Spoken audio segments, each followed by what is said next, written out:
Just like in the real world, shooting an image requires that you control the light as well as the camera settings. Now we'll look at exposure control in 3ds Max. When we created this light, we were prompted whether we wanted to enable the so-called logarithmic exposure control. I basically recommend that you never use that type of exposure control, but instead you use the physical exposure control, and that's going to work very well with a physical camera. If you're using Mental Ray, you can use the Mental Ray exposure control.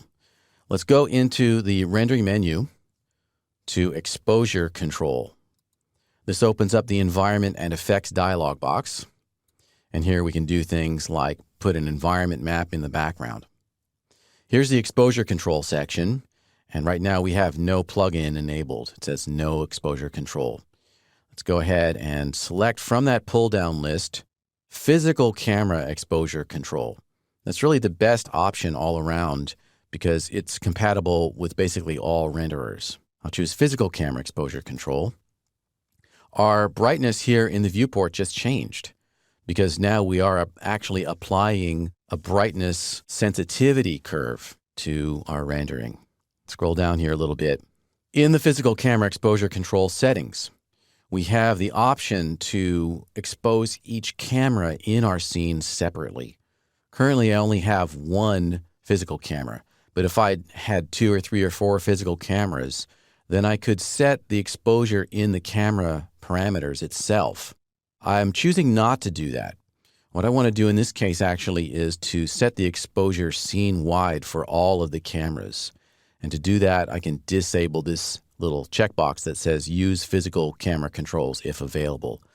When I disable that, now these settings down here under global exposure will actually affect the scene. If this were on, I could change these settings here and it might look like it's changing the scene, but in fact the physical camera would take priority. I'll turn that off. We have an exposure value here. And it's a numerical value that it indicates how much light is getting into the camera sensor. If this were an outdoor shot in bright daylight, then we would want an exposure value of something like 15. If I set this to 15 right now, then we're going to get a black screen because we don't have enough light. We've basically stopped down the camera so that we're letting in very, very little light. All right, set that to back where it was, a value of 6. Then we come down to the white balance, and this is where we can control the color of the camera sensor.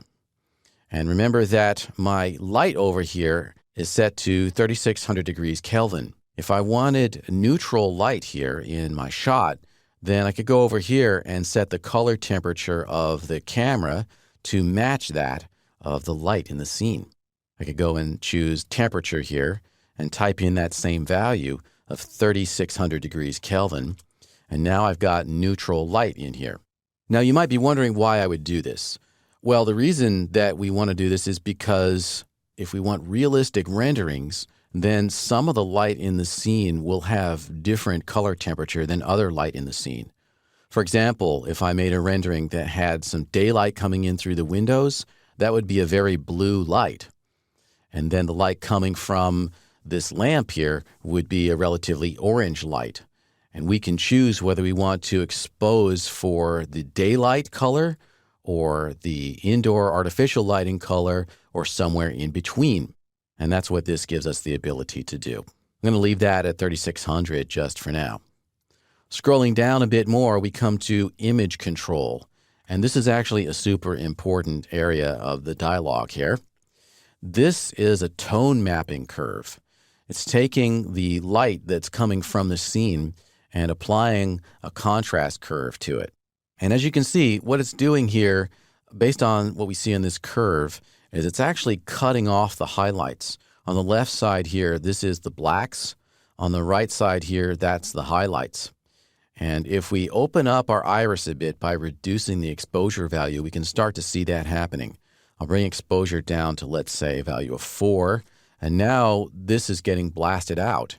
And that corresponds to this clipping up here. What I want, at least to start out with, is a very neutral, linear light response curve here. And I can do that by playing around with these values. I can bring the highlights value down, and we can see that that's not distorting as much. Then we have the midtones, and that's the sort of linearity of that curve, and I can bring that down as well. And if I bring it down enough to about like 0.4 or less, we can now see that there's also a toe down here.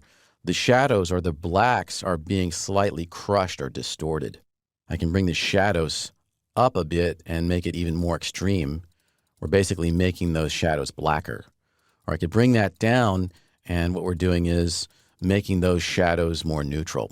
We can't ever really get a perfectly linear response curve here, but we can get pretty close if we set our midtones to 0.5, our shadows to 0, and then our highlights to either 0.1 or even 0.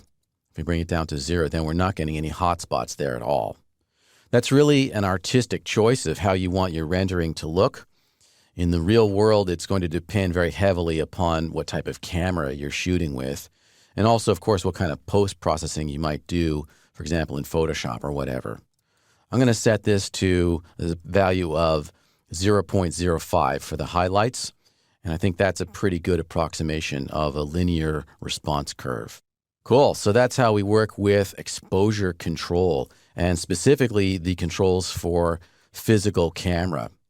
The other exposure control plugins have similar controls. They work almost the same, but they're going to be slightly different depending upon which plugin you've chosen.